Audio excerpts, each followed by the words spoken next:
कौन आपण जानती कि एपरी एक मंदिर अछि जेउठारे भगवान हनुमान सुनार सिंकुड़ी बंधा होई रहिछंती। किंतु प्रश्न यह जे जहांकु रावण परी राक्षस बांधि पारि नथिला तांकु किए ओ काहेकि बांधिला।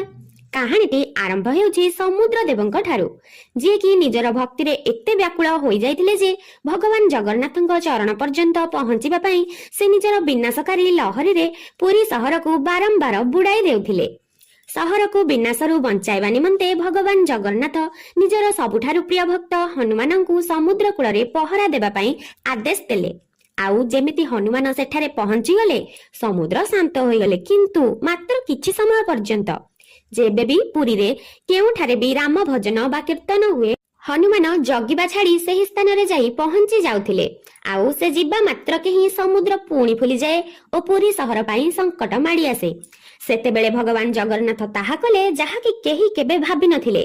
से कहिले, हे मारुति, तुमको आउ केही अटकाई परिबे नाही, सेथिपाई आजी मु निजे तुमको कर्तव्यर सिंकुड़ी रे बांधुछि।